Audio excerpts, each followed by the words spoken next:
यानंतर महत्त्वाच्या घडामोडी आपण पाहणार आहोत 15 बातम्या 15 रिपोर्टरच्या माध्यमातून।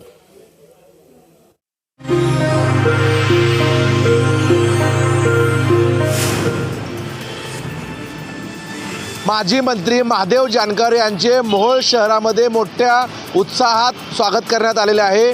महादेव जानकर यांच्या गळ्यात 20 रुपये आणि 50 रुपयाच्या नोटांचा हार घालून घोड्यावर बसून मोहोळमधील मुख्य शहरामध्ये त्यांची मिरवणूक काढण्यात आली आहे। राष्ट्रीय समाज पक्षाची जनस्वराज्य यात्रा सोलापूर जिल्ह्यात आली असून तिचे ठिकठिकाणी स्वागत करण्यात येत आहे।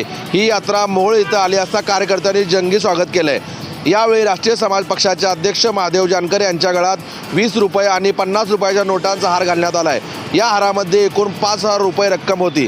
यावेळी महादेव जानकर यांची घोड्यावरून मोहोळ शहरातील मुख्य रस्त्यावरून मिरवणूक काढण्यात आली। या मिरवणुकीत धनगर बांधव आपल्या पारंपरिक वेशात दाखल झाले होते। महादेव जानकर यांच्या स्वागताला धनगर बांधव आपल्या वेशभूषासह ढोल पथकासह दाखल झाले होते। मोहोळ शहरातील ठिकठिकाणी त्यांचे जल्लोषात स्वागत करण्यात आले। यावेळी जानकर यांनी आपल्या जनस्वराज्य यात्रेविषयी माहिती दिली। न्यूज स्टेट महाराष्ट्रासाठी विशाल भांगे, सोलापूर। बुलढाणा मतदारसंघाचे माजी आमदार आणि भाजप नेते विजयराज शिंदे यांच्या वाहनाचा आज सकाळी अपघात झालाय। या अपघातात विजयराज शिंदे यांच्यासह त्यांचे सहकारी जखमी झाले असून त्यांना उपचारार्थ अकोल्यात हलवण्यात आलंय। विजयराज शिंदे हे अमरावती इथं खासदार बोंडे यांच्या भेटीसाठी निघाले होते। अकोल्याच्या जवळ समोरून येणाऱ्या बसने शिंदे यांच्या कारला धडक दिली। दुसऱ्या क्षणी कारच्या एअरबॅग उघडल्याने मोठी जीवितहानी टळली आहे। स्वतः शिंदे आणि त्यांचा कार चालक दोघेही जखमी झाले आहेत। अकोला इथल्या रुग्णालयात दोघांना हलवण्यात आलंय। समोरून ज्या बसने धडक दिली आहे त्या बसचा चालक मोबाईलवर बोलण्यात व्यस्त होता। सकाळी 12 वाजल्या दरम्यान हा अपघात घडलाय। आज अकोला दौऱ्यावर असलेले उपमुख्यमंत्री देवेंद्र फडणवीस यांना विमानतळावर सदिच्छा भेट घेऊन विजयराज शिंदे अमरावतीकडे रवाना झाले होते। Prafulla Khandare, news state Maharashtra, Buldhana. सततच्या वातावरणातील बदलामुळे विषाणूजन्य आजाराचा फैलाव होत असून जिल्ह्यात 200च्या वर डेंग्यू आजाराच्या रुग्णांची नोंद करण्यात आली। यामुळे ग्रामीण भागातील रुग्णालय फुल झाल्याची माहिती आहे। महागाव तालुक्यातील डोंगरगाव इथं डेंग्यूच्या आजारामुळे 2 चिमुकल्यांचा मृत्यू झाल्याने शाळा व्यवस्थापन समितीने ठराव घेऊन 20 ऑक्टोबरपर्यंत शाळा बंद ठेवण्याचा निर्णय घेतला आहे। 3,300 लोकसंख्या असलेल्या या गावात मूलभूत सुविधाकडे दुर्लक्ष होत असल्याने या ठिकाणी डेंग्यूचा प्रादुर्भाव वाढल्याचं चित्र आहे। इथल्या जिल्हा परिषद उच्च प्राथमिक उर्दू शाळेची विद्यार्थिनी सुहाना शेख या चिमुकलीचा डेंग्यू आजाराने मृत्यू झालाय। तर 3 दिवसापूर्वी शेख सायन शेख वाजिद या 6 महिन्याच्या चिमुकलीचा मृत्यू झालाय। त्यामुळे जोपर्यंत गावातील साथीचे आजार थांबत नाही तसेच इतर व्हायरल इन्फेक्शन आटोक्यात आणण्यासाठी हा शाळा बंद ठेवण्याचा निर्णय शाळा व्यवस्थापन समितीने घेतला आहे। डोंगरगाव ग्रामपंचायतीने गावातील सांडपाण्याची विल्हेवाट लावावी, गावात आजूबाजूला असलेले घनकचऱ्याचे उकंडे तुंबलेल्या नाल्या स्वच्छता मोहीम राबवावी अशी मागणी ग्रामस्थ करतायत। Deepak Shastri, news state Maharashtra, Yavatmal. जिल्हा बँकेत 15.5 लाख अडकल्याने साकोरा येथील विद्यालय शाळेच्या वर्ग खोल्यांचे काम रखडलेले आहे। शिक्षक, पालक आणि विद्यार्थ्यांनी नाशिक जिल्हा मध्यवर्ती सहकारी बँकेतच हे आंदोलन करत शाळा भरवली। नाशिकच्या नांदगावमधील नाशिक जिल्हा मध्यवर्ती सहकारी जिल्हा बँक शाखेत रयत शिक्षण संस्थेच्या कर्मवीर भाऊराव पाटील साकोरा विद्यालयाचे 15,56,610 एवढी रक्कम गेल्या 5 वर्षापासून नांदगाव शाखेत जमा आहे। या शाळेत विद्यार्थ्यांना बसवण्यासाठी जागा नसल्याने नवीन इमारतीचे काम 1 वर्षापासून सुरू आहे। मात्र पुरेशा रकमेअभावी या शाळेचे बांधकाम रखडले। या संदर्भात सदर नाशिक जिल्हा मध्यवर्ती सहकारी बँकेत अनेक वेळा रकमेची मागणी केली। तसं वेळोवेळी पत्रव्यवहार देखील करून प्रत्यक्ष भेटून विनंती करून शाळा प्रशासनाकडून विनंती करण्यात आली। याशिवाय नाशिक मध्यवर्ती बँकेच्या कार्यकारी अधिकारी दीपक पाटील यांच्या प्रत्यक्ष भेट घेऊन शालेय अडचण सांगितली। याशिवाय पैशाची वेळोवेळी मागणी करण्यात आली तरी देखील सदर रक्कम ही मिळत नसल्याने ही रक्कम दुसऱ्या खात्यावर देखील वर्ग करत नाही। त्यामुळे विद्यालयाचे विद्यार्थी, शिक्षक, पालक यांनी ठिय्या आंदोलन करत बँकेतच चक्क शाळा भरवलेली दिसून येत आहे। न्यूज स्टेट महाराष्ट्रासाठी शंकर विस्पुतेसह किरण काळे, नांदगाव। आली आहे। या कारवाईमध्ये तब्बल 13,000 किलो अवैध तांदूळ जप्त करण्यात आला आहे। पोलीस अधीक्षक नूरुल हसल यांच्या विशेष पथकाने ही कारवाई केली आहे। वर्धेचे शिवशक्ती अपार्टमेंट्स, स्वस्तिक नगर, सावंगी, मेघे इथं ही कारवाई करण्यात आली आहे। या कारवाई ट्रकसह एकूण 12,54,600 रुपयांचा मुद्देमाल जप्त करण्यात आला आहे. वर्ध्याच्या सावंगी मेघे परिसरात पोलिसांनी एका गोडाऊनवर धाड टाकत रेशनिंगच्या तांदूळाच्या काळाबाजाराचा भांडाफोड केला आहे. या प्रकरणी पोलिसांनी शेख रहीम याला संशयित म्हणून ताब्यात घेतला आहे. सावंगी मेघे पोलिसांनी कलम 124 अनुसार कारवाई केली आहे. वर्धा पोलिसांच्या या कारवाईमुळे तांदुळाचा काळाबाजार करणाऱ्यांचे धाबे दणाणले आहेत. याशिवाय अनेकांनी पोलिसांची धास्ती घेतल्यासुद्धा पाहायला मिळत आहे. वर्ध्यात पोलीस अधीक्षक नूरुल हसन यांच्या मार्गदर्शनामध्ये पोलिसांचं अतुलनीय काम बघायला मिळत आहे. Nilesh बंगाले, news state Maharashtra, Wardha. कृषी मंत्र्यासमोरच शेतकऱ्यांनी केला बोगस बियाणाचा भांडाफोड. कृषी मंत्री धनंजय मुंडे पंढरपूर दौऱ्यावर आल्यावर एका कार्यक्रमात असताना खर्डी इथल्या शेतकऱ्यांनी मुंडे यांच्यासमोर बोगस बियाणाचा भांडाफोड करून मक्याची पेंडी त्यांच्यासमोर आणून दाखवली. 4 महिन्यात एकही कणीस लागलं नसल्याची तक्रार यावेळी शेतकऱ्यांनी कृषी मंत्री यांच्या समोर केली.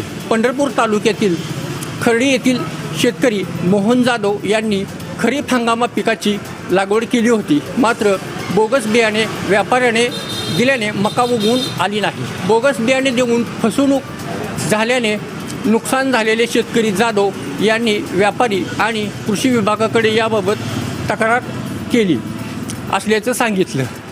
कृषी मंत्री धनंजय मुंडे यांनी कृषी अधिकारी यांच्याकडून चौकशी करून नुकसान भरपाई मिळवून देण्याचे आदेश यावेळी दिले.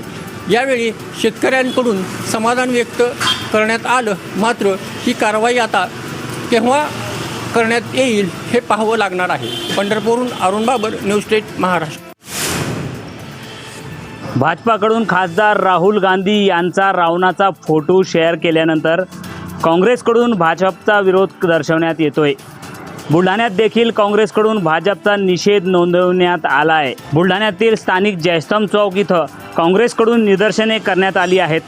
यावेळी खासदार राहुल गांधी यांच्या रावणाची उपमा देणाऱ्या राक्षसी प्रवृत्तीचे तसेच UPA अंतर्गत पत्रकारांना तथा ईडीच्या अंतर्गत खासदार यांना अटक करण्याच्या भाजपाकडून होत असलेल्या कारवायाचा निषेध नोंदवण्यात आला आहे. खासदार राहुल गांधी यांची प्रतिमा हनन करून देशातील सामाजिक सलोखा आणि शांतता भंग करण्याचा कुटील प्रयत्न भाजपकडून होत असल्याचा आरोप काँग्रेसकडून करण्यात आला आहे. या आंदोलनात काँग्रेसचे पदाधिकाऱ्यांनी आणि कार्यकर्त्यांनी हजेरी लावत मोठी घोषणाबाजी सरकार आणि भाजपच्या विरोधात केली आहे. Wasim Shaikh, news state Maharashtra, Buldhana. उद्धव ठाकरेंच्या शिवसेनेने रामराज्याची संकल्पना आधीच सोडली असल्याची टीका उपमुख्यमंत्री देवेंद्र फडणवीस यांनी केली आहे. अकोल्यातील महाआरोग्य शिबिराच्या उद्घाटनाच्या वेळी बोलताना देवेंद्र फडणवीस यांनी ही टीका केली आहे. तर विजय वडेट्टीवार आमची पार्टी चालवत नसून त्यांनाच डच्चू मिळणार नाही याची काळजी त्यांनी घ्यावी असा सल्लाही त्यांनी दिलाय. बच्चू कडू आमचे पार्टनर असून त्यांनीही मित्रता निभावली पाहिजे असून आपण स्वतः बच्चू कडू यांच्याशी चर्चा करणार असल्याचंही फडणवीस म्हणाले.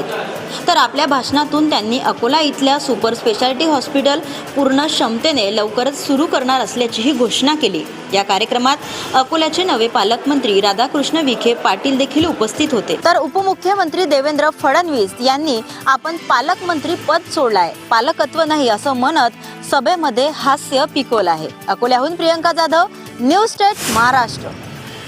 राष्ट्रवादी काँग्रेसमध्ये फूट पडल्यानंतर अजित पवार गटाने शरद पवारांचे फोटो बॅनरवर लावले होते. याला शरद पवार गटाकडून आक्षेप नोंदवण्यात आला होता. मात्र आता अजित पवारांच्या दौऱ्यात शरद पवारांच्या ऐवजी माजी मुख्यमंत्री यशवंतराव चव्हाण यांचे फोटो बॅनरवर पाहायला मिळाल्याने आश्चर्य व्यक्त होत आहे. राष्ट्रवादी काँग्रेसच्या होर्डिंगवर आता शरद पवारांऐवजी यशवंतराव चव्हाण यांचेही फोटो पाहायला मिळत आहे. उपमुख्यमंत्री अजित पवार हे आज नाशिकच्या दौऱ्यावर होते. त्यांच्या स्वागतासाठी उभारण्यात आलेल्या होर्डिंगवर आता शरद पवारांऐवजी यशवंतराव चव्हाण यांचे फोटो लावण्यात आले होते. शरद पवार यांनी अजित पवार गटाला माझा फोटो वापरू नये असं सुनावलं होतं. त्यानंतर आता पवार यांचा फोटो वगळून माजी मुख्यमंत्री यशवंतराव चव्हाण यांचे फोटो नाशिकमधील बॅनरवर झळकू लागले आहेत. यशवंतराव चव्हाण यांनी शरद पवार यांना मानसपुत्र मानले होते. ज्यावेळी यशवंतराव चव्हाण हे संरक्षण मंत्री होते त्यावेळी ते नाशिकमधून लोकसभेवर बिनविरोध निवडून गेले होते. त्यामुळे आता नाशिकमधूनच यशवंतराव चव्हाण यांचे फोटो बॅनरवर झळकू लागल्यानं ही राजकीय खिळी असल्याचं समजलं जात आहे. या प्रकरणात उद्धव बाळासाहेब ठाकरे गटाच्या पदाधिकाऱ्यांच्या विरोधात गुन्हा दाखल झाला असून त्याचबरोबर या पक्षाला नुक्कड सभेची दिलेली जी परवानगी आहे ती सुद्धा पोलिसांनी रद्द केली आहे। 2 ऑक्टोबर पासून शिवसेना उद्धव ठाकरे गटाच्या वतीनं उल्हासनगर मध्ये विविध ठिकाणी नुक्कड सभा घेण्यात आली। या नुक्कड सभांना पोलिसांनी अटी आणि शर्तीच्या अधीन राहून परवानगी देण्यात आली होती। मात्र 5 ऑक्टोबरला शांतीनगर इथे जी नुक्कड सभा झाली त्या नुक्कड सभेमध्ये पंतप्रधान मोदींच्या विरोधात अपशब्द वापरण्यात आले। या संदर्भातला व्हिडिओ सोशल मीडियावरती व्हायरल झाल्याच्या नंतर भारतीय जनता पक्षाचे स्थानिक पदाधिकारी प्रदीप रामचंदानी यांनी पोलीस स्टेशन गाठलं आणि याबद्दल पोलिसांना गुन्हा दाखल करण्यासाठी आग्रह केला। पंतप्रधान मोदींना शिव्या देणाऱ्या उद्धव बाळासाहेब ठाकरे गटाच्या विरोधात उल्हासनगरमध्ये गुन्हा दाखल करण्यात आलेला आहे। त्याचबरोबर या गटाला नुक्कड सभेची जी परवानगी देण्यात आली होती ती सुद्धा रद्द करण्यात आलेली। छत्रपती संभाजीनगर शहराच्या घाटीमध्ये मंत्री महोदय येताच औषधाचा साठा वार्डात पाठवला जातो। मात्र काही दिवसापूर्वीच याच शासकीय घाटीमध्ये मूर्तीचे तांडवसुद्धा बघायला मिळालेले होते। काल रात्री छत्रपती संभाजीनगर शासकीय घाटी रुग्णालय इथं सहकार मंत्री दिलीप वळसे पाटील याच्या 1 तासा अगोदर वार्डात जीवनधारा मेडिकलमधून औषध साठा वार्डात पाठवल्याचा धक्कादायक व्हिडिओ आता न्यूज स्टेटच्या हाती लागलेला आहे।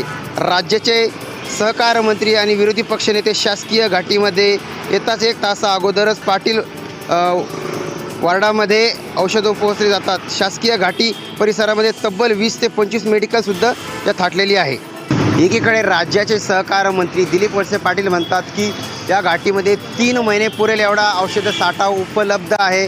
मात्र खरी मात्र हीच आहे की या घाटी परिसरामध्ये 20 ते 25 रुपयाची सलाईनसुद्धा पेशंटच्या नातेवाईकालाही विकत घ्यावं लागते। हे खरं वास्तव्य आहे। राज्याचे उपमुख्यमंत्री अजित पवार हे आज नाशिक दौऱ्यावरती होते। या दरम्यान नाशिकमध्ये शेतकऱ्यांनी कांदा टोमॅटो रस्त्यावरती फेकून देऊन अजित पवार यांचा ताफा अडवण्याचा प्रयत्न केला आहे। यावरून बारामती लोकसभा मतदारसंघाच्या खासदार सुप्रिया सुळे यांनी इंदापुरातील बिग वनमध्ये प्रतिक्रिया दिली आहे। पूर्णपणे शेतकऱ्यांचं कंबरडं मोडण्याचं पाप केंद्र आणि महाराष्ट्र सरकारचं आहे। शेतकरी विरोधी हे सरकार आहे असं खासदार सुळे यांनी म्हटलं आहे। तर 4 महिन्यापूर्वी मी देशाचे वाणिज्य मंत्री पियुष गोयल यांना एक ट्विट केलं होतं। या देशात कांद्याचा प्रश्न गंभीर होणार आहे। जगात कांदा कमी आहे, महाराष्ट्रात कांदा सरप्लस आहे। त्यामुळे तातडीनं धोरण बदला, परदेशात पाठवण्याला तुम्ही परवानगी द्या असंही सुप्रिया सुळे यांनी म्हटलंय। त्यावेळी पियुष गोयल यांनी माझ्यावरती टीका केली होती की यांना धोरणाबद्दल काही माहिती नाही आणि 40% टॅक्स या देशातील सगळ्यात पैसेवाले लोक आहेत ना तेही 40% टॅक्स भरत नाही। ते मला असं वाटतं 32 का 34% टॅक्स सगळ्यात पैसेवाले लोक भरतात असंही सुप्रिया सुळे यांनी म्हटलंय। तर त्याच्याहून जास्त 40% टॅक्स कोणी भरत नाही। कांदा पिकवणारा कोण आहे तर जो अल्पभूधारक आहे, ज्याकडे शेत कमी आहे, पाणी कमी आहे, तो शेतकरी कांदा पिकवणारा आहे। मात्र त्या शेतकऱ्याच्या विरोधात कायम केंद्र सरकारचं धोरण आहे असंही खासदार सुप्रिया सुळे यांनी म्हटलं आहे। Deva Rakhunde, news state Maharashtra, big one, Indapur.